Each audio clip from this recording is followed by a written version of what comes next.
நான் கனக மகன் ஒரு அற்புதமான ஒரு செய்தி சொன்னார். ஒருமனத்தை குறித்து என்ன பண்ணாருங்க பேசினார். இதை சொல்லுவேன். இன்னைக்கு காலையில் வேலை சகோதர சிநேகம் எப்படிப்பட்டதாக இருக்கணுங்கிறத வச்சுதான் நாங்கள் காலையில் தியானிச்சோம். எடுத்துக்கொள்ளப்பட்டவங்க வாசிங்க 133ஆம் சங்கீதத்தில் 1வது வசனம். இதை குறித்து ஆழமாய் நாங்கள் கடந்து போனோம்.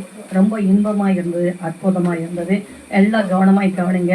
கர்த்தர் உங்களோடு இருந்து நன்மை செய்வார். ஏன்னா வாங்குங்க, உள்ள வாங்கி இருதயம் பலகையில நீங்கள் எழுதுவீங்க. அதுதான் உங்களுக்கு பிரயோஜனமாக இருக்கும் என்பதை உங்களுக்கு சொல்லுகிறேன். கர்த்தருக்கு ஸ்தோத்திரம். காலண்டருக்காகவும் கிறிஸ்துமஸுக்கான நாட்களுக்காகவும் கடந்த வாரத்திலேயே சொல்லியிருக்கேன். நினைத்தபடி உங்களுக்கு கொடுங்க, அப்பொழுது கர்த்தர் உங்களுக்கு கொடுப்பார். ஹல்லேலூயா. எனக்கல்ல, வரக்கூடிய ஏழை மக்களுக்காக செய்யறதுக்காக தான். உங்களுக்கு தெரியும், நிறைய பேர் கடந்து வருவாங்க இந்த நாட்களை, அவங்களுக்கு பங்களிப்பாக கொடுக்கறதுக்காக தான். ஓகேங்களா? சரி, வாசிங்க. இதோ சகோதரர்கள் ஒருமித்து வாசம் பண்ணுகிறது எத்தனை நன்மையும் எத்தனை இன்பமானது அப்படின்னு இந்த தலைப்பு நான் சொல்ல வரல. இது தலைப்பல்ல. இதை ஏற்கனவே காலையில பார்த்தது ஒரு இன்ட்ரோடக்ஷன் அப்படிங்கிறத போல ஒரு சின்ன இது உங்களுக்கு கொடுக்குறேன். ஏன்னா இன்னைக்கு செய்தியுடைய தலைப்பு மறுரூப மலை அப்படிங்கிறவன ஒரு தலைப்பில் தான் நம்ம பார்க்கிறோம். என்ன மலைங்க? மறுரூப மலை. மறுரூப மலைனா என்ன நமக்கு ஞாபகத்துக்கு வருங்க? உயர்ந்த மலையில போய் என்ன பண்ணாருங்க? யாரெல்லாம் கூட்டிட்டு போனாருங்க? யாரெல்லாம் கூட்டிட்டு போனாருங்க? மோசே கூட்டிட்டு போனாரா? எலியா கூட்டிட்டு போனாரா? யாரை கூட்டிட்டு போய் அங்க மறுரூபம் அடைஞ்சாரு? அதை தான் நான் உங்களாண்ட கேட்கிறேன். யாக்கோப்பு, யோவான், பேதுரு அப்படிங்கிறவங்க 3 சீசர்களை அழைத்து கொண்டு போய் அங்க என்ன பண்றாருங்க? ஜெபம் பண்றாரு இல்லைங்களா? பிதாவை நோக்கி ஜெபம் பண்ணுகிறார். அப்பொழுது அவர் என்ன ஆகிறாருங்க? மறுரூபம் அடையும் போது அவர் எப்படிப்பட்டவராக அங்கே காட்சி கொடுக்கிறாரு? மிகவும் பிரகாசமான வெளிச்சமாகவும் அந்த வஸ்திரமானது மிக வெண்மையாகவும் இருக்கிறதாக நம்ம வேதத்தில் வாசிக்கிறோம். ஆமே. ஹல்லேலூயா, ஹல்லேலூயா. கர்த்தருக்கு மகிமை உண்டாவதாக. சரி, அதை தான் நம்ம பார்க்க இருக்கிறோம். அதுக்கு முன்னாக இந்த வார்த்தைகளை நம்ம பார்க்கும்படியாக, இதோ சகோதரர்கள் ஒருமித்து வாசம் பண்ணுகிற எத்தனை நன்மையும் எத்தனை இன்பமானது என்று சொல்லப்பட்டிருக்கிறது. ஹல்லேலூயா. எந்த சகோதரர்கள் வாசிப்பது, எந்த சகோதரர்கள் ஒருமிப்பது பாருங்க. அது குடும்பமாக இருக்கலாம், இல்லை நண்பர்களாக இருக்கலாம், இல்லை சபையாக இருக்கலாம். ஹல்லேலூயா. கவனிக்கிறவங்க ஹல்லேலூயா சொல்லுவோமே. நல்ல அலையிலே சொல்லுவோமே. இன்னும் கொஞ்சம் நல்ல அலையில சொல்லுவோமே. ஏன் அப்படின்னு சொல்லி பார்க்கும் பொழுது, யாருக்காக இந்த வார்த்தை எழுதி வச்சுக்கிறார்? இது இன்பமா இருக்கணும், நன்மையா இருக்கணும் அப்படின்னா, குடும்பத்துல ஆகட்டும், என்னன்னா நண்பர்கள் மத்தியில ஆகட்டும், அல்ல சபைகள் மத்தியில ஆகட்டும், என்னன்னா இன்பமா இருக்கும் அப்படின்னு ஏன் எழுதி வச்சிருக்கிறாருன்னா, நம்ம பரிசுத்த வார்த்தைகள்னால நிலை கொள்ளும் போது அது இன்பமா இருக்கும். ஆமே. ஹல்லேலூயா. நண்பர்கள்ட்ட கடந்து போகும்போது உலக பிரகாரமான வார்த்தைகள். ஹல்லேலூயா. குடும்பத்தில் உலக பிரகாரமான வார்த்தைகள். ஹல்லேலூயா. சபைகளுக்குள்ள இருக்கிற சகோதரர்கள் வருமானத்தின் வார்த்தையில உலக பிரகாரமான வார்த்தைகள். அங்கு இன்பம் இருக்காது. ஹல்லேலூயா. அங்க நன்மை இருக்காது. ஆமைதான் சொல்லாம இதை கொடுத்து நம்ம பார்ப்போம்னா பாருங்க. ஆதிகாம புஸ்தகத்துல 13ஆம் அதிகாரத்துல 8வது வசனம் இப்படியாக சொல்லியிருக்குது. வாசிங்கள. ஒரு எடுத்துக்கொள்ளப்பட்டவங்க வாசிங்கள. என்னம்மா? 13ல 8ஆம் அதிகாரம். ஆபிரகாம் லோத்தை நோக்கி, எனக்கும் உனக்கும் என் மேய்ப்பருக்கும் உன் மேய்ப்பருக்கும் வாக்குவாதம் வேண்டாம், நாம் சகோதரர். என்ன சொல்றாருங்க அந்த இடத்துல? வாக்குவாதம் வேண்டாம். வாக்குவாதம் இல்லாமல் அன்பில் நினைத்திருக்கிறது தான் சகோதர சகோதரிகள். ஆமே. ஹல்லேலூயா. பாருங்க, அங்க சொல்றாரு, அவருக்கு முதல் குமாரன் என்று சொல்லலாம். தன்னுடைய சகோதரனுடைய மகன், இவருக்கு வளர்ப்பு மகன். பாருங்க, இந்த வளர்ப்பு மகனை ஒரு காலகட்டத்தில் எப்படி கொண்டு வராருங்க? நீயும் நானும் சகோதரன் என்கிறார். ஆமே சொல்லுமே. உனக்குள்ள எனக்குள்ள இந்த மேய்ப்பர்கள்னால, உன் வேலைகள் என்னுடைய வேலை ஆட்கள்னால என்ன வந்துடக்கூடாது? பிரச்சனைகள் வந்திருக்கு. அப்ப பிரச்சனை இல்லாமல் இருக்கிற இடத்துல தான் கர்த்தராகிய தேவன் என்ன கட்டளை இடுகிறாருங்கிறது நம்ம பார்க்க இருக்கிறோம். இன்னொரு வார்த்தைகள் கூட நம்ம பார்க்கலாமே. அவர்கள் ஒரு மனதோடு சமானத்தோடு பிரிந்து போகிறார்கள். ஆமே என்ன சொல்லுமே. ஹல்லேலூயா. இவங்க வேலையாட்களுக்காக அவங்க வேலையாட்களுக்காக அங்க யுத்தம் பண்ணிக்கல, சண்டை பண்ணிக்கல. ஹல்லேலூயா. என் நாடு உன் நாடு, உன் வேலையாட்கள் அவங்க மேலதான் தப்பு, இல்லை உன் மேல தப்புன்னு சொல்லல. அங்க பாருங்க ஒரு மனமாய் கடந்து போனார்கள். ஆமென் சொன்னேன். சமாதானத்தோடு கடந்து போனபடினால்தான் அந்த லோத்தோடு இருந்த நாட்டுல என்னன்னா அந்த சோதம் குமார பட்டணத்துல அழிவு வரும்போது கூட கர்த்தராகிய தேவன் என்ன பண்ணார் தெரியுங்களா? ஆபிரகாமுடைய சத்தத்தை கேட்டு அந்த லோத்தின் குடும்பத்தை காப்பாற்றினார். அவங்க மனைவி விட்டுருங்க, காலையிலேயே புத்துணம் மாறிட்டாங்க. உலகம் ஏன்னா அவங்க வாழ்க்கை உலகமா இருந்தது, உலகத்தை திரும்பி பார்த்தாங்கன்னு சொல்லலாம். இன்னைக்கு அநேக ஆண்டவர் ஏற்றுக்கொள்ளப்பட்டு இன்னைக்கு உலகத்தை தான் திரும்பி பார்க்க, கர்த்தருக்குள்ள இல்லை. காலையிலேயே அவர்கள் ஒரு காலத்துல என்ன ஆயிடுவாங்க, புத்துணம் மாறிடுவாங்க, அக்கடிக்கு இறையாடுவாங்க. காலையிலேயே காலையிலேயே எபிரேயர் புஸ்தகத்துலையும் கூட 13ஆம் அதிகாரத்துல நான் விசுவாசிக்கிறேன். சாரி 13ஆம் அதிகாரத்துல எபிரேயர் புஸ்தகத்துல 1வது வசனம் வாசிங்க. சகோதர சிநேகம் நினைத்திருக்க வேண்டும். என்ன பண்ணணுங்க?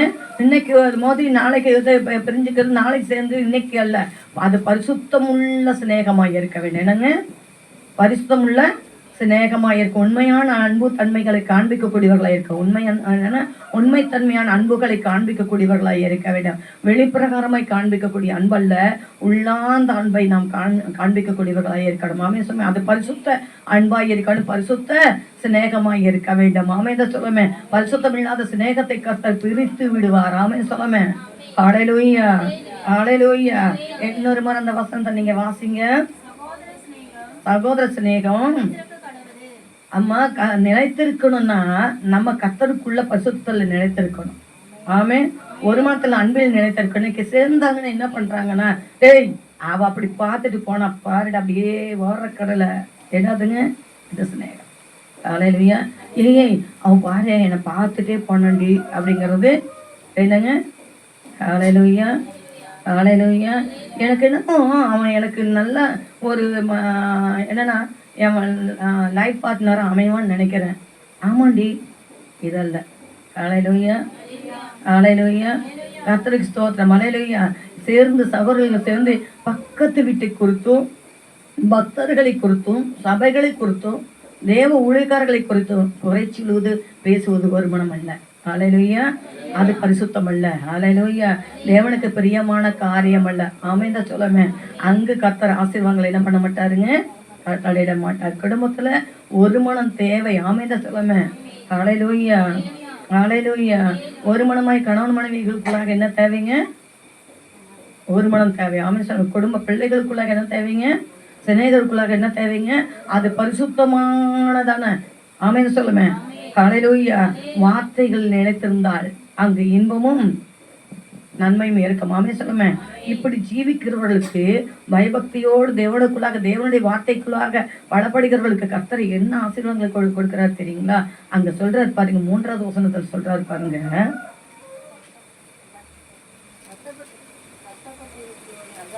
அதாவது 133ஆம் சங்கீதத்துல 3வது வசனம் சொல்றாரு,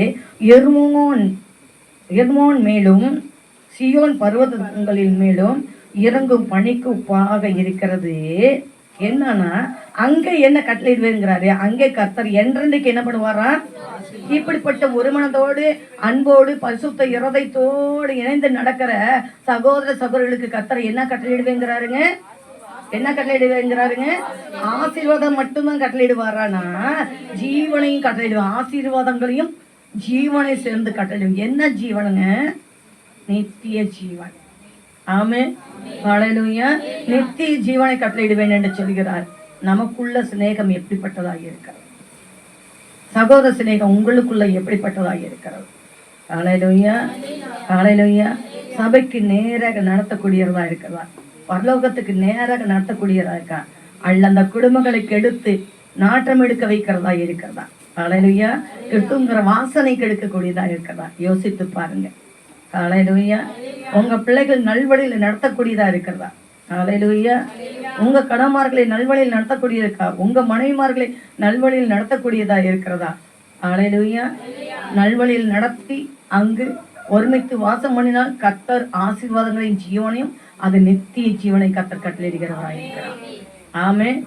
ஹல்லேலூயா ஹல்லேலூயா ஹல்லேலூயா.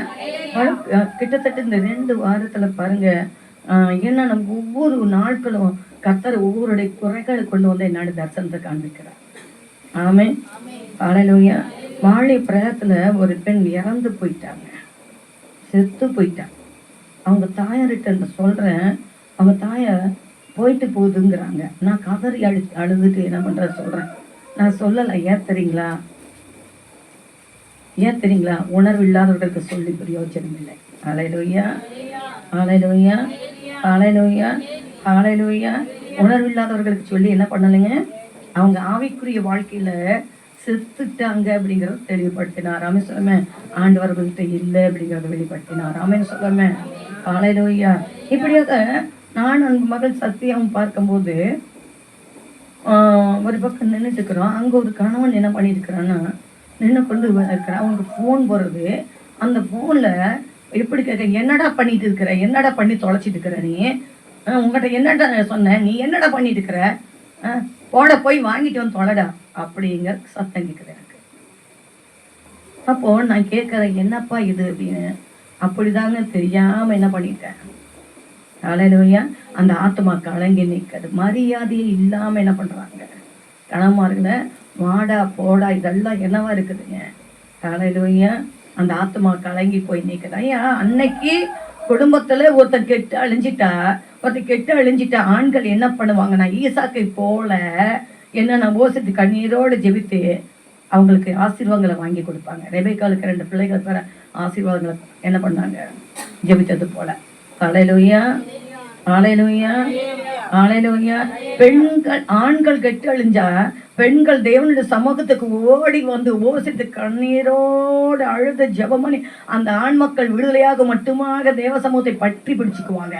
இன்னைக்கு நீ எக்காடு கட்டி போனா என்ன, நீ எக்காடு கட்டி போனான, புள்ள செத்தா என்ன, பையன் செத்தான, புருஷன் செத்தான, மனைவி செத்தா என்ன. ஹல்லேலூயா. நானே வெந்து வேகாதவளா இருக்கிறேன். வேதம் என்ன சொல்லி தெரியுங்களா, முருக காய்ச்சப்பட்ட ஆடுகளாக இருக்க வேண்டும். ஆமே. உள்ள எலும்புகள் முதலாக முருக காய்ச்சப்பட்டு இருக்கதா இருக்கணும். ஹல்லேலூயா. வெளியில வெந்துடும், காய்ச்சும் போது கறிகள்லாம் வெந்துடும். ஆனா உள்ளுக்குள்ள இருக்கிற எலும்பு என்ன ஆகாதுங்க, இனமாக என்ன ஆகாதுங்க, அதுக்கு எது இதா இருக்குதுங்க, ஸ்ட்ராங்கா இருக்குதுங்க. வேகாத அளவுக்கு எது ஸ்ட்ராங்கா இருக்குதுங்க, பாதுகாப்பா இருக்குதுங்க. அதுவும் உள்ளுக்குள்ள இருக்கிறது என்ன பண்ணணுமா, வேகக்கூடிய அளவுக்கு காய்ச்சணும். அப்படின்னா உள் திரியங்களை ஆராய்ந்து பார்க்கிற தேவன் உன் உள்ளத்துக்குள்ள இருக்கிறத கர்த்தராகிய தேவன் என்ன பண்றாரு தெரியுங்களா, ஆராய்ந்து பார்க்கிறார். அப்போ உள்ளும் புறமும் நீ எழுதப்பட்ட எழுத்தாணியாய் இருக்கணும். எழுத்தாய் அவர் வாசிக்கக்கூடிய நிருபமாய் இருக்க வேண்டாம். ஆமே. ஹல்லேலூயா. வேதம் சொல்லுகிறது, இன்னைக்கெல்லாம் ஊழியக்காரங்கள்லாம் சீக்கிரம் பெதுக்க முடியல, காயங்களை கட்ட முடியல. ஹல்லேலூயா, ஹல்லேலூயா. காயங்களுக்கு சீக்கிரம் பெதுக்கப்படாமலும் காயங்கள் கட்டப்படாமல் என்னை வார்க்காம அது காயங்கள் நொதிக்கிறது என்று சொல்கிறது வேதம். ஹல்லேலூயா. ஏன்னா நொதிச்சாலும் பரவாயில்ல, சத்தியத்தை சொல்லும் போது அவங்க என்ன ஆகுறாங்கன்னா, ஹல்லேலூயா, ஹல்லேலூயா, விட்டு போறாங்க. ஹல்லேலூயா. அதனால என்ன பண்ண விரும்பல. இன்னைக்கு ஊழியக்காரர்கள் எல்லாம் அவங்க விரும்புறது என்ன தெரியுங்களா, வர்றோமா போறோமா, நம்ம என்ன பண்றோம், ஆசீர்வாதங்களை கூடுறாங்களா, அது மட்டும்தான் நமக்கு தேவை அப்படின்னு எதிர்பார்க்கறாங்க. இன்னைக்கு கடிஞ்சொற்கள் எனக்கு வேண்டாம், என்ன பாவங்கள் செய்தாலும் என்ன கிரிகள் நான் நடந்தாலும் எனக்கு என்னதான் தேவை, எனக்கு என்னதான் தேவை, ஆசீர்வாதம் தான் தேவை. ஹல்லேலூயா. வாக்கு தத்தம் தான் தேவை. ஹல்லேலூயா. சரி, வாக்கு தத்தங்களை அப்படி வாங்கி கொண்டு போய் வைத்திருக்கிறதை கர்த்தர் இதுவரை உங்க வாழ்க்கையில் என்ன நிறைவேற்றிருக்கிறார், அதற்காக நீங்க என்ன பாடுபட்டு இருக்கிறீங்க, அதுக்காக என்ன ஜெபம் பண்ணி இருக்கிறீங்க, அந்த வாக்குத்தத்தங்கள் 4 வாக்குத்தத்தங்களை நீங்க சொல்லுங்க. ஒருவேளை நீங்க ரட்சிக்கப்பட்டு 10 வருஷமா இருக்கலாம், 5 வருஷமா இருக்கலாம், இல்ல 20 வருஷமா இருக்கலாம், இல்ல பிரபல கிறிஸ்தவங்களா இருக்கலாம். 4 வாக்குத்தத்தங்களை பார்க்காம மனப்பாடமா சொல்லுங்க பார்க்கலாம். அப்போ உங்க நினைவுகள் இல்ல, ஆனால் கர்த்தர் அதை மறந்தார். அதை வைத்து பிடித்து கொண்டு ஜெபிக்கும் பொழுதுதான் கர்த்தராகிய தேவன் சமயத்துக்கு ஏற்றவாறு நம்ம என்ன பண்ணக்கூடாது, தேடிக்கிறவங்க ஜெபிக்கக்கூடியவங்களா இருக்கு. எப்பொழுதுமே நிரந்தரமான ஒரு ஜெபம் நெத்தி வீட்டுக்குரியதான ஆசீர்வாதங்களை பெறக்கூடியவர்களாக இருக்க வேண்டும். ஆமே. ஹல்லேலூயா, ஹல்லேலூயா. ஒரு ஊழியக்கார மட்டும் நான் சொல்லிச்சேன் என்ன தெரியுங்களா, அடுத்த இடத்துல ஹல்லேலூயா. உங்களுக்காக உங்க குடும்பங்களுக்காக நாங்க என்ன பண்றோம், ஜெபிக்கிறோம். எப்படிப்பட்ட ஜெபிக்கிறோம் தெரியுங்களா, நீங்க செய்யற தர்மங்களினால பரலோக ராஜ்யத்துக்கு அல்ல. ஹல்லேலூயா. நீங்க செய்யற தர்மங்களினால் பரலோக ராஜ்யத்துக்கு உங்களுக்குள்ள இருக்கிற சீக்கள் பிதுக்கப்பட வேண்டும். ஆமே. ஹல்லேலூயா. என்ன நொதிக்கிறதுங்க, அதை வாசிங்களே. ஏசாயா தீர்க்கதரிசி நாகமத்துல 1ஆம் அதிகாரத்துல ஐயா எல்லாம் கொஞ்சம் போன ஆஃப் பண்ணுவீங்க. தேவனுடைய வார்த்தையிலே, தேவனுடைய வார்த்தைகளை கேட்கும் பொழுது பாருங்க, 6வது வசனம் இப்படியா சொல்லுகிறது, உள்ளங்கால் தொடங்கி உச்சந்தலை மட்டும் அதுல என்ன இல்லைங்க, பாவங்கள் நொதிக்கிறது. அது காயமும் வீக்கமும் நொதிக்கிறது, நொதிக்கிற ரணம் உள்ளதும், அது சீல் பிதுக்கப்படாமலும் கட்டப்படாமலும் என்னை நான் ஆற்றப்படாமலே இருக்கிறது. ஏன் விரும்புகிறது இல்ல? இன்னைக்கு மக்கள் என்ன பண்றது இல்லைங்க, அப்படிப்பட்ட சத்தியத்தை என்ன பண்றது இல்லைங்க, விரும்புறது இல்ல. காயங்களை கட்டக்கூடியதோ சீக்கிரம் பிதுக்கப்படும். ஐயோ வலிக்குது, என்னதுங்க, ஐயோ வலிக்குமே. ஹல்லேலூயா. எனக்கு வாக்கு தத்தங்களை மட்டும் சொல்லுங்க. ஹல்லேலூயா, ஹல்லேலூயா, ஹல்லேலூயா சொல்லுங்களேன். வாக்கு தத்தங்களை மட்டும் சொல்லுங்களேன், அது மட்டும் எங்களுக்கு போதுமானது. ஆமென், ஹல்லேலூயா. நேற்று காலைக்கு முந்தின காலையில வந்து ஒரு தம்பி உட்கார்ந்து சொன்னாங்க, அந்த ஊழியங்கிறாங்க, இந்த ஊழியங்கிறாங்க, அந்த ஊழியம் செய்யக்கூடாது, இந்த ஊழியம் செய்ய, பெண்கள் ஊழியம் செய்யக்கூடாதுங்க, அந்த ஊழியம் செய்யக்கூடாது, பெண்கள் சபை வச்சு நடத்தக்கூடாது, இப்படியெல்லாம் என்னதான் நடக்குது உலகத்துலன்னு நான் நினைச்சேன். சாத்தான் ஓடுதுன்னு, வேதத்தை ஓடுதுன்னு. ஹல்லேலூயா, ஹல்லேலூயா சொல்லுங்களேன், ஹல்லேலூயா சொல்லுங்களேன். நான் ஒன்னே ஒன்று சொன்னேன், அந்த ஆரோனைப்போல அணைக்கா விட்டால் இந்த கனமான ஊழியங்களை ஒருத்தரும் செய்ய முடியாது. அப்ப அடுத்த கருத்தை சொல்லுது, கிரேக்கன் என்றும் யூதன் என்றும் ஆண் என்றும் பெண் என்றும் இல்லை என்று வேதம் சொல்லுகிறது. நீ ஆழத்துக்கே போகாம இத்தனை வசனம் வச்சுக்கிறிய, பரவாயில்லைய. ஹல்லேலூயா. ஏன்னா சாத்தான் முன்னால பிறந்ததா மனுஷன் முன்னால பிறந்தானா அப்படின்னா ஏற்கனவே சாத்தான் பிறந்துட்டான். ஹல்லேலூயா. உலகத்துல அதுக்கு பின்னாக்கத்தான் தேவன் ஏதேன் தோட்டத்தை உருவாக்கி அங்க மனிதனை கொண்டு வந்தது. ஆமே, புது மனுஷன் புது மனசி எப்படி அங்க வந்தான் உள்ள? அப்ப ஏற்கனவே இருந்திருக்கான் தானே, அவன் எதிர்பார்த்துட்டு காத்திருந்தான் தானே. எதை காத்துட்டு கொண்டிருந்தான்? எப்ப விழுவாங்க, அவருடைய கட்டளைகளை மறுதளித்து அந்த இடத்தை விட்டு அவருடைய கட்டளைகளை விட்டு விலகுவாங்கன்னு காத்துட்டு இருந்தான் தானே. அதான பேதுரு தன்னுடைய புஸ்தகத்துல எழுதி வைத்திருக்கிறாரு. என்ன எழுதி வச்சிருக்கிறாருங்க? கெச்சிக்கும் சிங்கம் போல். ஹல்லேலூயா. கவனிக்கிறவங்க தூங்காதீங்க, ஆவிக்குரிய வாழ்க்கையில தூங்காதீங்க. கவனிக்கிறவங்க கவனிக்கிறவங்க விழிப்பா இருங்க. ஏன்னா வரக்கூடிய காலங்கள் உபத்திரைய காலம் என்பதை நான் உங்களுக்கு சொல்லுகிறேன், நிச்சயமாகவே சொல்லுகிறேன். உபத்திரத்தின் ஆரம்ப காலம். ஆமேதான் சொல்லாம கர்த்தருக்குள்ள பலமாய் இருந்தோம்னா தப்பிச்சிடுவான். கர்த்தருக்குள்ள அசால்ட்டா ஜாக்கிரதையாக கர்த்தருக்குள்ள இல்லாம தேவாலயத்துக்குள்ளாம தன்னுடைய வாழ்க்கை உலக பிரகாரமா வாழ்ந்து கொண்டிருக்கிற எந்த ஒரு ஊழியக்காரனானாலும் சரி, ஊழியக்காரனுடைய குடும்பமானாலும் சரி, ஊழியக்காரியாலும் ஊழியக்காரியுடைய குடும்பமானாலும் சரி, ஐயோ என்ன சொல்லியிருக்கிறாருங்க? கர்த்தர் எதிர்பார்த்த நாட்கள் கடந்து வருகிறார். ஹல்லேலூயா. எதுவுமே உங்கள்கிட்ட இருக்காது, ஆண்டோடைய வருகை எதிர்பார்த்துட்டு இருப்பாங்க. பரலோகத்துக்கு போயிடுங்க. ஓ ஹல்லேலூயா, ஹல்லேலூயா. பரலோகத்துக்கு நான் போயிடுவேன், ஆண்டவர் வந்து இந்த நிமிஷத்துல போயிடுவேன். பரலோகத்தை எதிர்பார்க்கிற உனக்கு தான் ஐயோ அப்படிங்கிறார். அந்த நாள் எப்படிப்பட்டதா இருக்குன்னு மப்பும் மந்தாரும் இருளுமா இருக்குன்னு சொல்லியிருக்கிறார். ஆமே ஐயா. மகா உபத்திரிய காலங்கள், மகா மோசமான சூழ்நிலைகள் இருக்கும். உபத்திரிய காலங்கள் இன்னும் மகா கொடிதான் இருக்கும். நான் உங்களுக்கு சொல்றேன், திரும்ப சொல்றேன், இந்த வார்த்தைகளை முடிச்சு நான் உங்களுக்கு சொல்றேன். ஹல்லேலூயா, ஹல்லேலூயா, ஹல்லேலூயா. எனக்கு எப்படிப்பட்டதா கேட்கறாங்க? நாங்களே 6 நாள் வேலை செஞ்சிருக்கிறோம், அப்படியே போய் ஆலயத்தில் கொஞ்ச நேரம் உட்காந்து தூங்க போறோம். அந்த தூங்குறதுலையும் திட்டிட்டு இருந்தா எப்படி? திட்டி ஏன் எங்க தூக்கத்தை கெடுக்குறீங்க? ஒரு வார்த்தை பாரு பேசுங்க. ஹல்லேலூயா. அழகா ஒரு தாலாட்டு பாடுங்க. என்னதுங்க? அழகா ஒரு தாலாட்டு பாட்டு பாடுங்க. ஹல்லேலூயா. தாலாட்டுன்னு என்ன பாட்டு பாடலாம் சொல்லுங்களேன்? பாட்டு பாடுவேன், புது பாட்டு பாடுவேன், இயேசு என்னை தேடி வந்ததா. தாளம் போடுவேன், தாளம் போடுவேன், இயேசு என்னை உள்ளதா. மின்னும் மண்ணும் நானும் பாடுவேன், மகனாடி பாடுவேன், பாடுவேன். எனக்கு தூக்கம் வந்தது. இது ஆனந்த பாட்டு, இது ரட்சிப்பின் பாட்டு. ஆராரோ ஆராரோ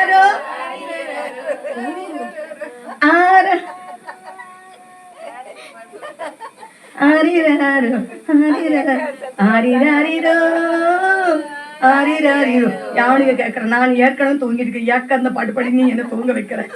ஹல்லேலூயா ஹல்லேலூயா. தட்டி எழுப்புக்க என்ன. ஹல்லேலூயா ஹல்லேலூயா. கர்த்தருக்கு ஸ்தோத்திரம். ஹல்லேலூயா. இந்த பாட்டெல்லாம் இப்ப வேண்டாம் நமக்கு. ஹல்லேலூயா. ஆராரோ ஆராரோ யார் யாரோ யார் யாரோ பரலோகத்துக்கு நுழைவது யார் யாரோ யார் யாரோ. ஹல்லேலூயா.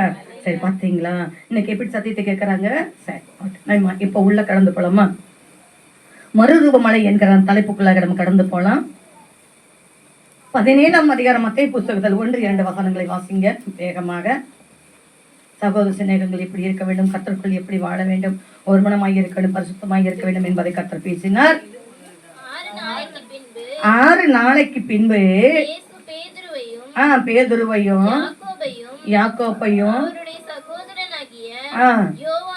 யோவானையும் கூட்டிக் கொண்டு தனித்திருக்கும்படி உயர்ந்த மலை மேல் ஏறினார். சரி, அந்த உயர்ந்த மலை எத்தனை கிலோமீட்டருங்கிறத நான் உங்களுக்கு சொல்ல போகிறேன். அந்த மலை என்ன மலை, அந்த மலையோட பெயர் என்னன்னு உங்களுக்கு சொல்ல போகிறேன். ஆசையா இருக்கா? கவனிக்கிறவங்க. மழையே இல்லாம மலையில நம்ம என்ன பண்றோம்? பிளைன்ஸ்ல ஆரம்ப காலத்துல இல்லாம மலை தேசத்துல தான் என்ன பண்ணாங்களா, குடியிருந்தாங்களாம். ஏன் தெரியுங்களா? நோவோடைய நாட்கள்ல தண்ணி வந்துச்சா, ஜனம் வந்துச்சா, ஜல பிரயாணம் வந்துச்சா, ஜனங்களை அழிச்சதா? அப்போ அந்த என்னென்ன அந்த பேழை எங்க போச்சுங்க? ஏன் அவங்க அங்க மலை பிரதேசத்தில் இருந்தாங்க, மலைகளை கண்டுபிடிச்சாங்க, மலைகளிலேயே குடியிருந்தாங்க. தன்னை காப்பாத்திக்கொள்ள. மீண்டும் ஒரு ஜலப்பிரயாணம் வந்து நம்மளை அழிச்சிடுமோ, மலை மேல் இருந்தாச்சுன்னா நம்ம காப்பாற்றப்பட்டுக்கலாம் அப்படிங்கிறதான காரியங்கள். அதை உடைக்க முடியாத பிற்காலத்துல வானத்தின் அக்னி பூமியில கொட்டலாம். ஆமா இல்லைங்களா? அக்னி மலை பூமிக்கு கடந்து வந்துச்சா இல்லைங்களாங்க? ஆமா இல்லைங்களா? சோதம் கோமர் பட்டணத்தை அழிச்சதா இல்லைங்களா? ஆமா இல்லைங்களா? என் கத்தரால கூடாத காரியம் ஒன்றும் இல்லை. இங்க பார்க்கிற கண் அது சமுத்திரமே பார்க்கறதுக்கு பயமா இருக்கும், போய் பக்கத்துல நிப்போம். அது பெரிய ஆள வந்துச்சு பயம் வருமாறாதுங்களா? இல்ல தென்காசியில் இருக்கக்கூடிய குற்றால அருவி அதை பாருங்க, ஆர்ப்பரிக்கும் போது மெல்லன்னு ஆர்ப்பரிக்கும் போது நின்று தண்ணி வரும். அதை பெருசு ஆர்ப்பரிக்கும் போது என்னங்க பயமா இருக்குமா இருக்காதுங்களா? சொல்லுங்களேன். ஆமா இல்லைங்களா?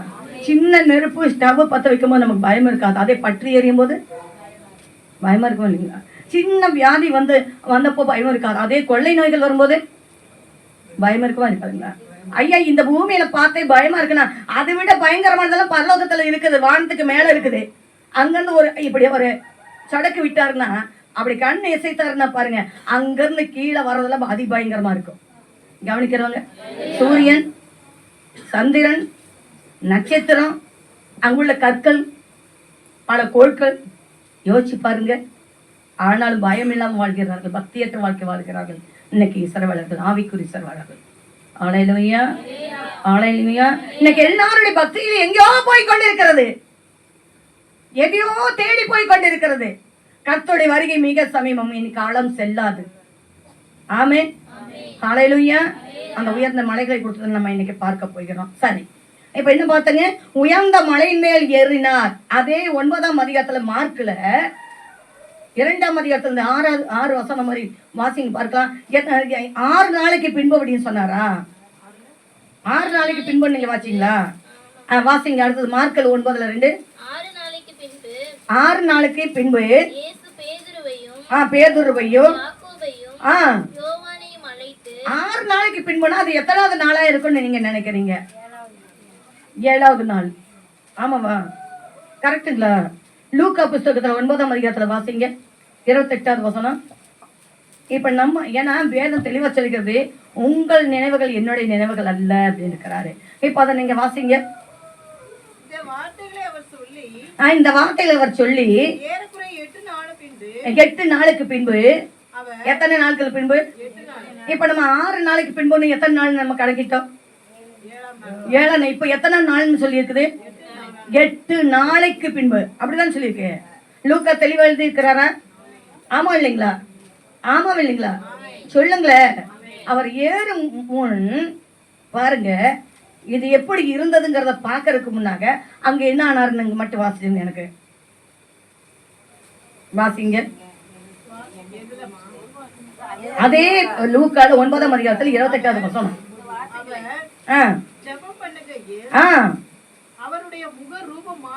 இப்ப எப்ப மாறிச்சுங்க? இப்ப உயர்ந்த மலை மேல ஏறினாரு. ஏறினது மறுரூபமானாரா? இதை கொடுத்து மத்திய தெளிவா சொல்லல, மார்க்கு தெளிவா சொல்ல. இப்ப யாரு சொல்லி இருக்கிற அந்த இடத்துல தெளிவா எழுதி இருக்கிறாருங்க? லூக்கா தெளிவா எழுதி இருக்கிறாரு. என்ன எழுதி இருக்கிறாருங்க? ஜெபம் பண்ணினார். ஆமே, ஹல்லேலூயா. அதிகாலையில ஜெபம் பண்றவங்க முகம், இரவுல ஜெபம் பண்ற முகம், அதாவது வேதத்தை வாசிக்கிற முகம், கர்த்தருக்குள் இருக்கிற முகம் எப்பொழுதுமே இப்படிதான் பிரகாசமா இருக்கு. இல்லாத முகம் அசடு வழியும், எண்ணம் வழியும், பாவம் வழிந்தோடும். ஹல்லேலூயா. ஜெபம் பண்ணி பாருங்க. ஆமே தான் சொல்லாமே. ஹல்லேலூயா. உங்க முகம் பிரகாசமா இருக்கும். கிட்டத்தட்ட ஒரு 10-15 வருஷத்துக்கு முன்னால ஒரு நாள் நான் என்னன்னா ஜெபம் பண்ணினேன். 12 மணி வரை எப்பவும் போல அந்த 12:45 1 மணி வரை உட்காந்து ஜெபம் பண்ணிட்டு அந்த நாள் காலையில் எழுந்து ஜெபம் பண்ணாம கொஞ்சம் என்ன ஆயிட்டேன், டயர்ட் ஆகிட்ட படுத்துட்டு காலையில 5 மணிக்கு எந்திரிக்க, அந்த 4:45 4 மணிக்கு எந்திரிக்கக்கூடியவ அப்படியே டயர்ட் ஆகிட்ட படுத்துட்டேன். காலையில விடிஞ்சு எத்தனை மணிக்கு எந்திரிச்சுங்களா? ஒரு 6 6:30 இருக்கும். அன்னைக்கு ஒரு வீட்டுக்கு ஜெபத்துக்கு போறேன். அப்போ அந்த இடத்துக்கு வீட்டுக்கு போனதுமே அந்த ஒரு பெண் சொல்றா பாருங்க, கேத்ரின்ங்கிற பொண்ணு சொல்றா, அம்மா உங்க முகம் இன்னைக்கு பிரகாசமா இல்லை. என்ன இல்லைங்க? பிரகாசமா இல்லை. ஹல்லேலூயா, ஹல்லேலூயா. தேவராமத்துல அழகா சொல்லிக்க, காலை மாலையும் அணையாத தீபம் எரிஞ்சு கொண்டே இருக்கணும். ஆமே சொல்லுமே, அவருடைய சமூகத்துல. ஆமே. அப்படின்னு நமக்குள்ள என்ன எரியணும்? ஜெப தீபம். ஆமே. ஜெப தூவம் என்ன பண்ணுங்க? போயிட்டே இருக்கணும். வேதம் இந்த வசனம் என்ன பண்ணணும்? நமக்குள்ள உள் வாங்கிட்டே இருக்கணும். ஆமே சொல்லுமே. ஹல்லேலூயா, ஹல்லேலூயா. பாருங்க, அவர் ஜெபம் பண்ணும் பொழுது என்னாச்சுங்க? ஜெபம் பண்ணுகிறதற்கு ஒரு மலையின் மேல் ஏறினார். அவர் ஜெபம் பண்ணிக்கையில் அவருடைய முகம் என்னவாச்சுங்க? முக ரூபம் மாறிட்டு அவருடைய. ஹல்லேலூயா, ஹல்லேலூயா. சரி, இந்த மலை என்ன? இந்த மலைக்கு முன்னதாக என்ன பெயர் இருந்தது அப்படிங்கிற பார்க்கணும்னா நியாயாதிபதி புஸ்தகத்துல 3ஆம் அதிகாரத்துக்கு கடந்து வாங்க. 3வது வசனத்தை ஒருத்தர் வாசிங்க. 3ஆம் அதிகாரத்துக்கு கடந்து வாங்க. 3வது வசனம். ஏறின உயர்ந்த மலை எது? கவனிக்கிறவங்க உயர்ந்த மலை எது? பெலிஸ்தர்களின் 5 அதிபதிகளும் சகல கானானியரும் சீதோனியரும் பாகால் எர்மோன் துவக்கி ஆமோத்திற்குள் பிரவேசிக்கும் வரைக்கும் லீபனன் மலையின்களிலே குடியிருக்கிற ஏவியரும். பாருங்க, இந்த உயர்ந்த மலை அப்படின்னு சொல்லப்பட்டிருக்கு இல்லைங்களா? இந்த உயர்ந்த மலையுடைய பெயர் என்ன தெரியுங்களா? கொஞ்சம் முன்ன 133ஆம் சங்கீதத்துல நாம் பார்த்தோம். ஆமாவா இல்லைங்களா? 133ஆம் சங்கீதத்துல பார்த்தோம். ஏர்மோன் மலையின் மேலிருந்து இறங்கி வருகிற நல்ல தையல்த்து கோப்பா இருக்கிறது சொல்லி. ஆமைதான் சொல்லுவோமே. ஹல்லேலூயா. அப்போ ஏர்மோன் மலை என்ன மலைங்க? என்ன மலைங்க? சொல்லுங்களேன். ஏர்மோன் மலை. ஆமைதான் சொல்லுமே. ஹல்லேலூயா. அந்த மலைக்கு முந்தினதாக என்ன பெயர் இருந்துங்க? பாகால் எர்மோன் என்கிற பெயர் இருந்ததாங்க. என்ன மலையா இருந்துங்க?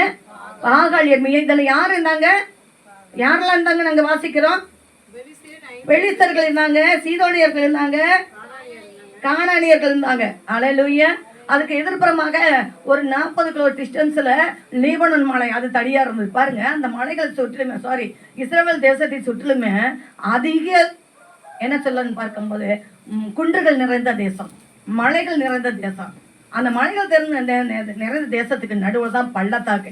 அந்த பள்ளத்தாக்கு பேர் தாங்க யோசபாத்தின் பள்ளத்தாக்கு, நியாயத்தீர்ப்பின் பள்ளத்தாக்கு. அங்க தாங்க 3ஆம் உலக போருடைய யுத்தத்தின் முடிவு. அங்கு என் இயேசு ராஜா சிங்காசனத்தில் வீட்டு இருப்பார் என்பதை உங்களுக்கு சொல்லிடுறேன். கரங்களை தட்டி காத்துக்கு சொல்லுவோமே. ஹல்லேலூயா, ஹல்லேலூயா, ஹல்லேலூயா. கர்த்தருக்கு மகிமை. இதனுடைய பெயர் முந்தின காலத்துல என்ன வருதுங்க? பாகால் எர்மோனிலிருந்து கானானியர்கள் அதில் வாசித்தார்கள். இதனுடைய காரியங்கள் என்னன்னு பார்க்க 13ஆம் அதிகாரத்துல அதே நியாயாதிபதி புஸ்தகத்துல 5வது வசனத்தை ஒருத்தர் வாசிங்களேன். ஆமா, 13ஆம் நியாயாதிபதி புஸ்தகம் 5வது வசனமாமா.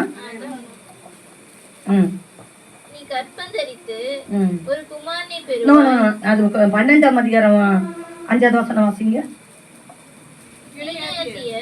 எஸ். எப்பிராயீமருக்கு முந்தி யோர்தான் துறைகளை பிடித்தார்கள். அப்பொழுது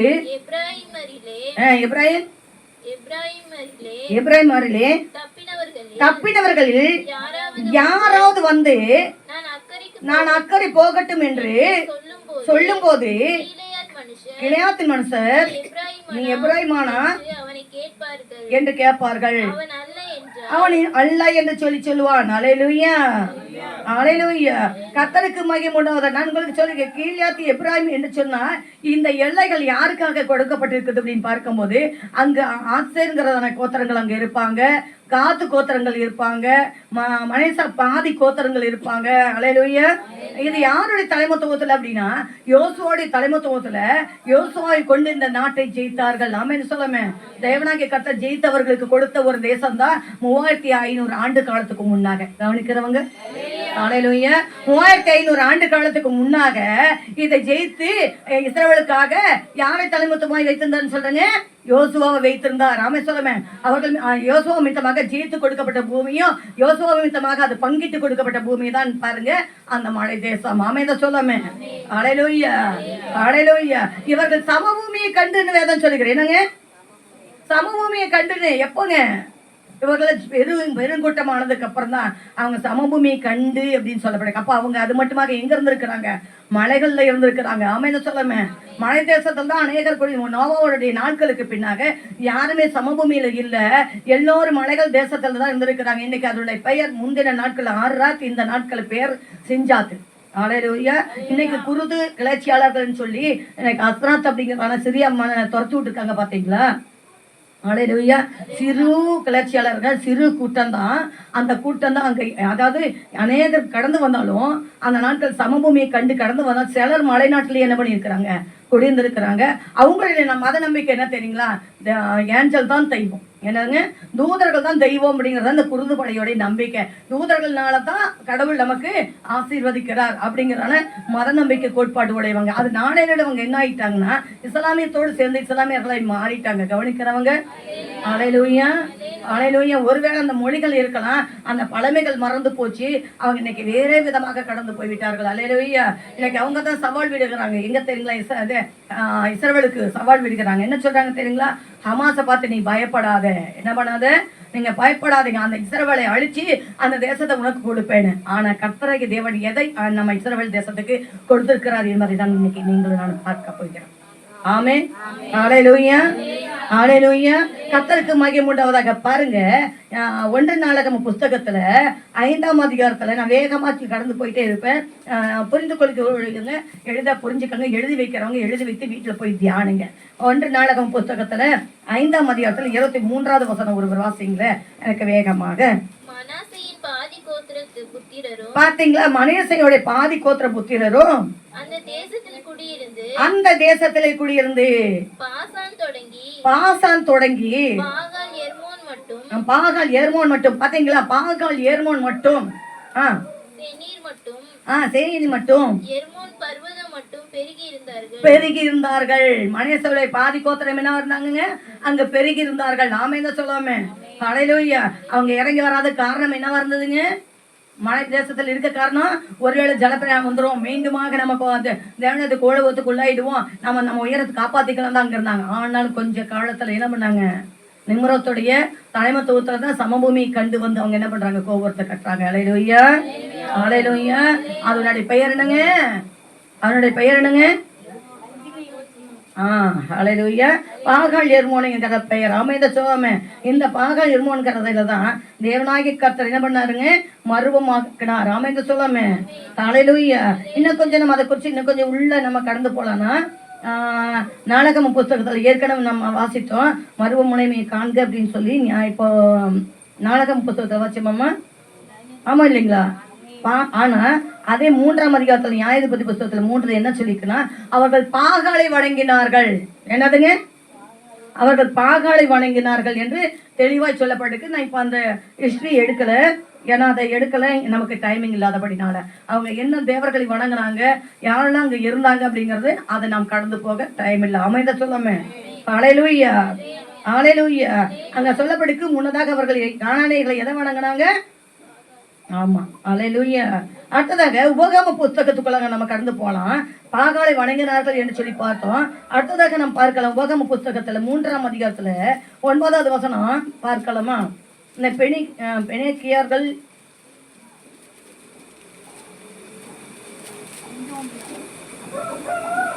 எடுத்துக்கலாமா? வாசிங்கம்மா. எர்மோனை என்னன்னு சொல்றாங்க?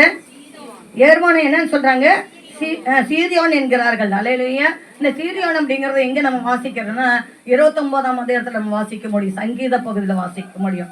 அல்லேலூயா, அல்லேலூயா. அவருடைய சத்தம் சியோன், அது சீரியோன் அப்படின்னு சொல்லி ஒரு வார்த்தைகள் அங்க வந்திருக்கும். அப்ப சீரியோன்கிற இன்னொரு பெயரும் கூட அங்க ஏர்மோன் மலைக்கு கடந்து வந்திருக்கு. தாமே சொல்லாமே வாசிங்க. என்னன்னு சொல்றாங்க? எமோரியர்கள் என்னன்னு அதுக்கு பெயர் சொல்றாங்க. அப்ப இவங்க எல்லாம் அரசாண்ட நாட்கள், 5 ராஜாக்கள் சொல்லப்படுது இல்லைங்களா? அந்த அரசாண்டர்கள் அங்கு ஆதித்தனம் அவர்களுடையதாக இருந்தது. ஆமைன்னு சொல்லுமே. அதுக்கு அவர்கள் கடந்து வந்த பொழுது அவர்கள் என்ன பண்றாங்கன்னா அதுக்கு ஒவ்வொரு பெயர்களை வைத்திருந்தார்கள். ஆமே, ஹல்லேலூயா. அது இன்னும் கொஞ்சம் நம்ம கடந்து போலாம். 8வது வசனத்தை வாசிங்க. 8வது வசனத்தை வாசிங்க.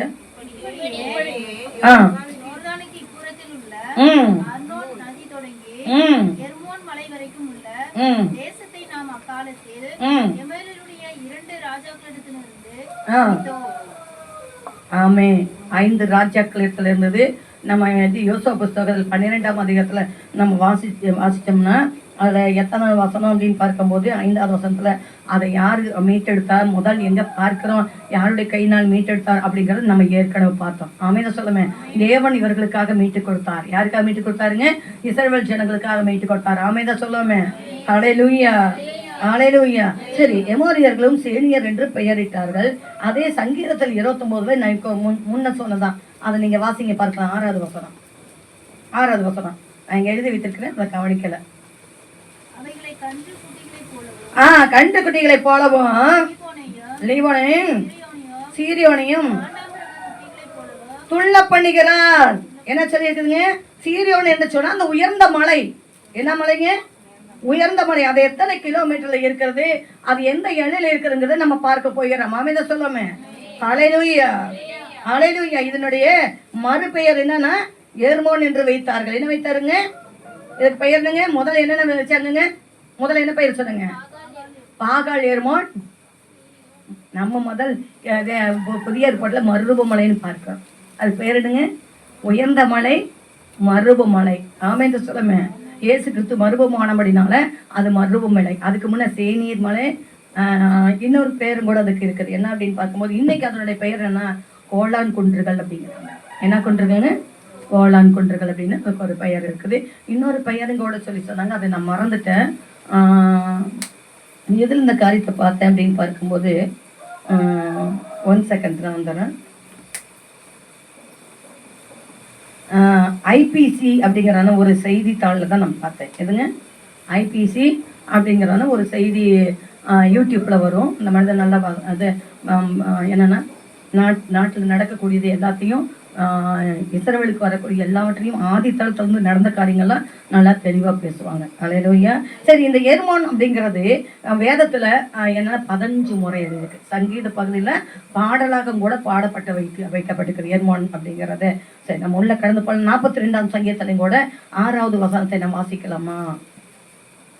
இதோட மறுபெயர் எர்மோன் என்று ஒருவேளை இவங்க கடந்து வச்சிருந்தாலும் முந்தி 5 ராஜாக்கள் 5 பெயர்கள்னால அவர்கள் அரசாண்டார்கள் என்பதை நம்ம முன்னதாக சொல்லியிருக்கேன். பெனேக்கியர்கள் இதற்கு சிரியோன் என்று பெயர் வைத்தார்கள், சீரியோன் என்கிற பெயர் வைத்தார்கள். எமோரியர்கள் சேனியர் என்று பெயர் வைத்தார்கள். என் தேவனே, என் ஆத்துமா எனக்குள் கலங்குகிறது. யோர்தான் தேசத்திலும் எர்மோன் மலைகளிலும் சிறுமலையிலிருந்து உம்மை நினைக்கிறேன். எந்த மலையில நினைக்கிறீங்கிறாருங்க?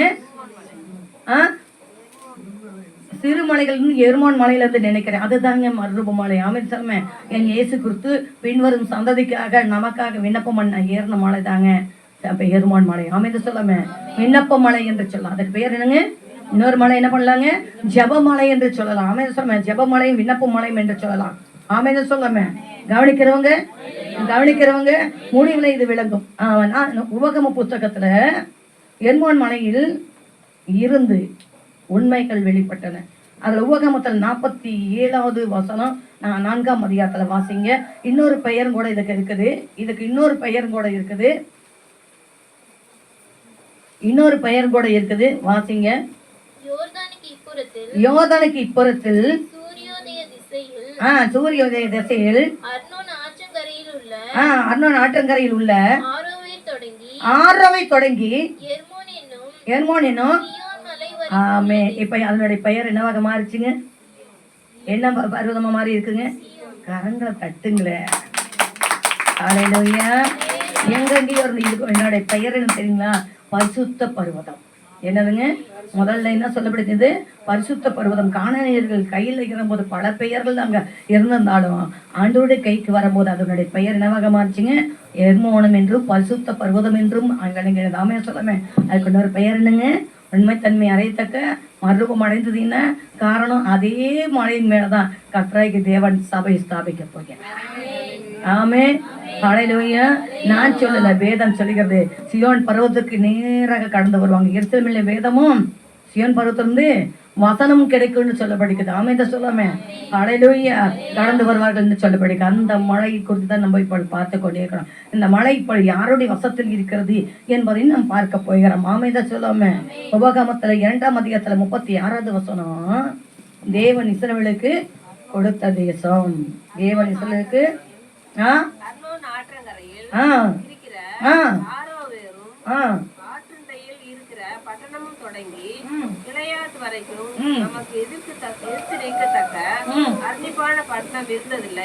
எல்லாவற்றையும் நம்முடைய தேவனாய கர்த்தர் நமக்கு ஒப்பு கொடுத்தார். கரங்கள் தட்டு நமக்காக ஒப்பு கொடுத்தார். இஸ்ரவேலுக்காக ஒப்பு கொடுத்தார். பிற்காலத்துல நாம அங்கு வந்து நம்ம இருக்க போகிறோம். புதியவான புதிய பூமியில இருக்க போகிறோம். அங்குதான் அவரை ஆராதிக்க போகிறோம் என்பதற்காக. ஆமேன். அவர் முன் பின்னாக கடந்து வந்து அந்த பரிசுத்த பருவத்திலே அவர் மறுரூபமானார். அதை விளைக்கரை பண்ணினார் என்பதை உங்களுக்கு சொல்கிறேன். ஆமேன். ஹல்லேலூயா. ஹல்லேலூயா. இதெல்லாம் சங்கீத பகுதியில பார்த்தோம். 3வது வசனத்தை வாசித்தோம். அதுல எர்மோன் மலை என்று சொல்லி 133ஆம் சங்கீதத்துல, அது 89ஆம் சங்கீதத்தில் ஒன்று வாசிக்கலாம். இன்னும் ஒரு 4 வசனம் வேகமாக நான் உங்களுக்கு சொல்லி முடிக்க விரும்புகிறேன்.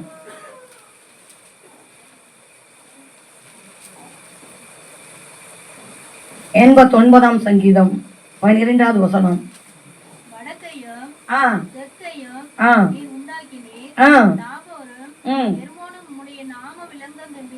ஆமென். அவருடைய நாமம் விளங்கும். சியோன் பர்வத்து மேல அவருடைய நாமமான விளங்கும். ஆமென் சொல்லமே. எர்மோன் மேல அவருடைய நாமம் விளங்கும். ஆமென் சொல்லமே. ஹல்லேலூயா. மலைகளுக்கு தேடி ஓடி வருவாங்க. அந்த எனக்கு அந்த வசனத்தை வாசிங்க பார்க்கலாம். மீகா தீர்க்கதரிசன ஆகமத்துல 4ஆம் அது அதிகாரம், இல்ல ஏசாயா தீர்க்கதரிசன ஆகமத்துல 2ஆம் அதிகாரம். இதை திருப்பிக்கோங்க. எனக்கு அது இடையில நான் எழுதப்படாத ஒன்றை வாசிக்க ஆவியானவர் ஏவுதல் பண்ணுகிறாரு. அது பிரகாரமாக நம்ம வாசிக்க 2ஆம் அதிகாரத்துல 2வது வசனத்தை வாசிங்க. கடைசி நாட்களில் கர்த்தருடைய ஆலயமாகிய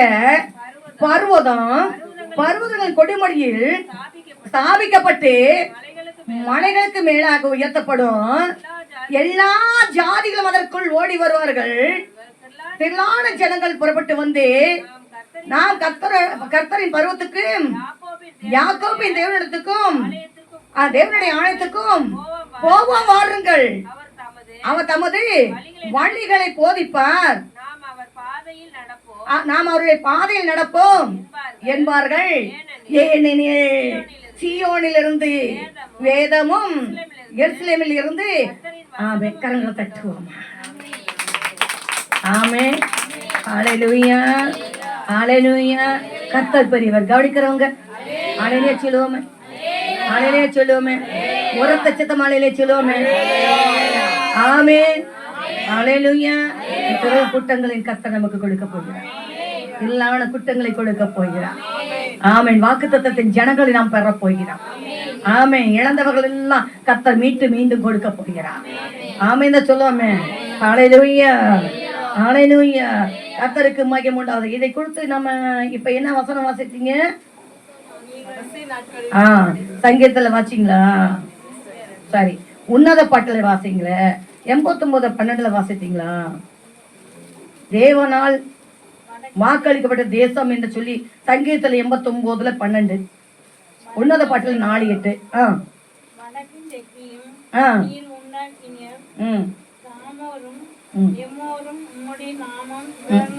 அதை இப்ப நம்ம வாசிட்டோம் இல்லையம்மா? உன்னத பாட்டுல வாசிங்க 4:8. அம்மா, லீபனோனில் இருந்து என் மணவாளியே,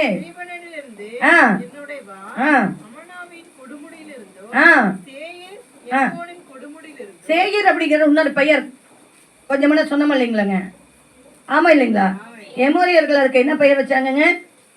சேனியர்கள் என்று பெயர் வச்சார்கள். சேனியர் என்று பெயர் வைத்தார்கள். ஆமா சொன்னேன். இந்த எமோரியர் அப்படின்னா உங்களுக்கு அடிக்கடி எடுத்துக்க ஒரு வசனம் நான் ஞாபகத்துக்கு வரணும்னு நினைக்கிறேன். இஸ்ரவேல் ஜனங்கள் எகிப்தில் இருந்த பொழுது ஏன் 430 ஆண்டு காலம் தாமதமானது? இந்த கானானியர்களான எமோரியருடைய பாவங்கள் நிவர்த்தி அடையும் மட்டுமாக இஸ்ரவேலர்கள் அங்க இருந்தாங்க. ஆமா இல்லைங்களா? எந்த அதிகாரத்தில் படிக்கிறோம்? ஆதிகாமத்திலையா? ஆதிகாமத்துல எத்தனாம் அதிகாரத்துல படிக்கிறோம் சொல்லுங்க? 15ஆம் அதிகாரத்தை வாசிச்சோமா, படிச்சோமா? ஆமா இல்லைங்களா? 15ஆம் அதிகாரத்துல 16வது வசனமா? 4ஆம் தலைமுறையிலே அவர்கள் திரும்ப வருவார்கள். ஏனெனில் எமோரியருடைய அக்கிரமம் இன்னும் நிறைவாகவில்லை. நிறைவாயிட்டா அதை அழிச்சு அந்த இடத்தை எடுத்து தன் ஜனங்களுக்கு கொடுப்பதாக ஆபிரகாம், ஈசாக்கு, யாக்கோபு என்பவர்களுக்கு வாக்களித்ததை கர்த்தர் அதை யோசுவாவின் நிமித்தமாக அதை கொடுத்தார். ஆமே, பங்கிட்டு கொடுத்தா தன் ஜனங்களுக்கு. நாம் கரங்களை தட்டுக்கிறதுக்கு மேலே சுத்துவோம். ஹல்லேலூயா, ஹல்லேலூயா. சரி, அடுத்ததாக எசேக்கியேல் புத்தகத்துல இன்னும் 3 வசனங்கள் தான் இருக்கிறது. எசேக்கியேல் புத்தகத்துல 27ஆம் அதிகாரத்துல 5வது வசனம் வாசிங்க. இதன் பெயர் போதுமான எனக்கு அது என்ன சொல்லியிருக்குங்க? சேனியர். இன்னொரு பெயர் என்னங்க? சேனியர் என்று சொல்லப்பட்டிருக்கிறது. இதை நாம் இப்ப விவாதிக்க எடுக்கல. திரும்ப சொல்றேன். ஒருவேளை கர்த்தருடைய வருகை தாமதமான அதை கொடுத்து மீண்டும் ஒரு சை நாம் பார்க்கலாம் மேலோட்டமாக. இதுதான் தேவன் வாக்களித்ததை 12ஆம் அதிகாரத்துல 5வது வசனத்துல யோசுவா கிட்ட அது கரத்துல என்ன பண்றாங்க? அவருடைய தலைமைத்துவத்துல யுத்தம் பண்ணி அதை பிடிக்கிறாரு. இஸ்ரவேல் ஜனங்களுக்கு அவரை கொண்டு பங்கிட்டு கொடுக்கிறாரு. அமைத சொல்லாம ஹல்லேலூயா. 13ஆம் அதிகாரத்துல 5-7 வசனங்கள் வாக்களிக்கப்பட்ட தேசத்தை அவர்களுக்கு கொடுத்தார் என்பதை நாம் பார்க்கிறோம். அமைத சொல்லாம ஹல்லேலூயா. இதுதான் மார்க்கு புஸ்தகத்துல 9ஆம் அதிகாரத்துல 1-2 வசனங்களை நம்ம என்ன பார்க்கிறோங்க? மீண்டும் அந்த மலையின் மேல் வந்து நிற்கும், மீண்டும் வந்து நிற்கும் மலை, அதுதான் தேவனாகி இயேசு கிறிஸ்து மறுரூபமான மலை. ஆமென் சொல்லாமே. ஹல்லேலூயா, ஹல்லேலூயா. இஸ்ரேலுக்கு வடக்கே பாருங்க, இந்த மலையை கொடுத்து நான் உயரத்தையும் எதையும் நான் சொல்ல போறேன். புரியுதுங்களா? கவனமா கவனிங்க. இஸ்ரேலுக்கு வடக்கே 40 கிலோமீட்டர் தூரத்துல இருக்கிற, அதாவது தமஸ்குக்கு எதிராக 40 கிலோமீட்டர் இஸ்ரேலுக்கும் தமஸ்குக்கும் எது கொண்டு இருக்கக்கூடிய மலை தான் இது. பாருங்க, யோசுவாவின் தலைமைத்துவத்தில் இதை வென்றிருந்தான் கூட இது 3500 ஆண்டு காலத்துக்கு முன்னாக நடந்த ஒன்று. இந்த மலை மேலே ஏறினார்னு சொல்றேன் இல்லையா? இந்த மலையோடைய உயரம் என்னன்னு தெரியுங்களா? அதாவது 9232 கிலோமீட்டர். எத்தனை அடிங்க? 9000. உலகத்திலேயே, அதாவது இஸ்ரவேல் தேசத்துல மத்திய கிழக்கு நாடுகளிலேயே மிகப்பெரியதான ஒரு மலை, உயர்ந்த மலை எதுனா இதுதானா? அப்பா எப்படி ஏறி இருப்பாருன்னு யோசிச்சு பாருங்க. ஹல்லேலூயா. யாருக்காக? அவருடைய ஜனங்கள் பின்வரும் சந்ததிக்காக, உங்களுக்காக, எனக்காக. ஆமென் சொல்லாம ஹல்லேலூயா. முன்னதாக போய் விண்ணப்பம் பண்ணிட்டார். அன்னைக்கு தேவாலயத்தில் விண்ணப்பம் பண்ணார் சாலமன். இக்காலத்தில் வர ஜனங்களை நீங்க மீட்டுக்கங்க, நான் தலைகள் தாழ்த்தி உங்களாண்ட வந்து மன்னிப்பு கேட்கும் போது அவங்களுக்கு என்ன பண்ணுங்க? சேமத்தை வர்த்திக்கப்படுங்கன்னு சொல்லிட்டார். ஆமென். ஹல்லேலூயா, ஹல்லேலூயா. ஆனா இவர் ஏறின அந்த மலை பாருங்க, நம்மளை அங்கு கொண்டு சென்று அவருடைய சத்திய வேதத்தை கேட்கும்படியாக. ஆமென் சொல்லாமே ஹல்லேலூயா. மீகா தீர்க்கதரிசனம் அது இன்னும் சொல்லிக்க 4ஆம் அதிகாரத்துல அந்த இடத்துல எந்த பிரச்சனை இல்லைங்கிறா. யாரும் என்ன பண்ண வேண்டியதுங்க, அவங்க வீடு கட்டி மற்றவர்கள் அனுபவிப்பதில்லைன்னு ஏசாயா தீர்க்கதரிசன ஆகமத்துல 65ஆம் அதிகாரத்துல நாம கட்டி நம்ம தான் குடியிருப்போமா. ஹல்லேலூயா.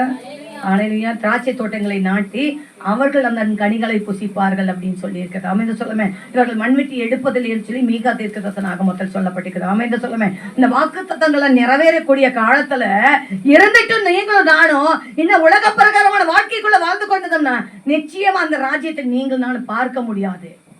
ஆமே. ஹல்லேலூயா. அந்த ராஜ்யத்தை நீங்கள் நானும் பார்க்கணும். என்ன பண்ணணுங்க? இப்பொழுது மனம் திரும்புவேன். ஆமே. ஹல்லேலூயா. நான் ஏற்கனவே சொன்ன போலதான் வேதத்துல 15 முறை சொல்லப்பட்டிருக்கிறது ஏர்மான் மலையை குறித்து. சங்கீதத்துல 3 முறை என்ன பண்ணுங்க, பாட்டாக எழுதி வைக்கப்பட்டிருக்கிறது. இயேசுவானவர் அது மர்மமான மலை இது, இதை தேவன் யுத்தமின்றி சத்தமின்றி தேவன் இஸ்ரவேலுக்கு கொடுத்தார். இப்போ அங்க ஒரு புறை என்ன நடந்துட்டு இருக்கு அப்படின்னு பார்க்கும்போது, கிளர்ச்சியாளர்கள் அந்த அஸ்ராத் அப்படிங்கிறான அந்த அதிபருடைய நாட்கள் ரொம்ப கொடுமையை ஆளுகை செய்திருக்கிறாங்க. சந்தேகப்படுகிற ஆட்கள் எல்லாம் அப்பாவி ஜனங்கள் எல்லாம் கொண்டு வந்து சிறையில் அடைச்சு கொண்டிருக்கிறாங்க. எத்தனையோ பெணவாட வருவாங்க. அந்த பெற்றோர்கள் தம் பிள்ளைகள் எல்லாம் இப்போ அவங்க ஓடி போயிட்டா, அந்த சிறையில் என் பிள்ளைகள்லாம் இருக்கிறாங்க, போய் அந்த பிள்ளைகள் நம்ம மீட்டு கொண்டு வரலாம் அப்படின்னு போய் பார்த்தா கதறாங்க. ஏன்னா எல்லா பிள்ளைகளும் மற்ற இடங்களை வளர்ந்துடல, பல இடங்களை குகைகளெல்லாம் தீயினால் எரிச்சு போட்டிருக்கிறான். அந்த இடத்துல பார்க்கும்போது இப்படிப்பட்ட ஒரு காரியங்களை சிறையில் இருக்கிறவங்களையும் கொண்டு போட்டிருக்காங்க பாருங்க. பல 100 கணக்குல அந்த இடத்துல பெற்றவங்களாம் அடிச்சுக்கிறாங்க, அழுகிறாங்கங்க. நம்ம ஜெபத்துல நினைக்கணும், புரியுதுங்களா? அந்த அரசாங்கத்தை தள்ளி இன்னைக்கு ஒரு கிளர்ச்சியாளர்கள் வந்திருக்கிறாங்க. ஆனா அந்த உயர்ந்த மலை யாருடைய வசமா இருந்தது தெரியுங்களா? சீரிய தேசத்தோடைய வசமா இருந்தது. எத்தனையோ ஆண்டு காலமாக இருந்தது. இன்னைக்கு இதற்காக நம்ம இஸ்ரவேல் தேசம் யுத்தம் பண்ணல, என்னங்க, ரத்தம் சிந்தல, சத்தமில்லாமல் அந்த மலை அவர்களுக்கு கொடுத்து விட்டார். இது ஆண்டோடைய வருகைக்கு உண்டான அடையாளம். நாம் கரங்களை தட்டி கத்துக்கணும். ஹல்லேலூயா. ஹல்லேலூயா.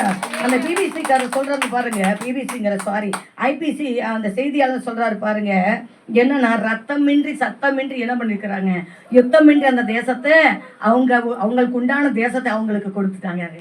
அவங்க தேவன் என்ன பண்ணிட்டாருங்க, உண்மையாக அதை நிறைவேற்றிட்டாருன்னு சொல்றாருங்க. புற ஜாதிகள் உன்னை புகழட்டும் என்று சொன்னார் இல்லைங்களா?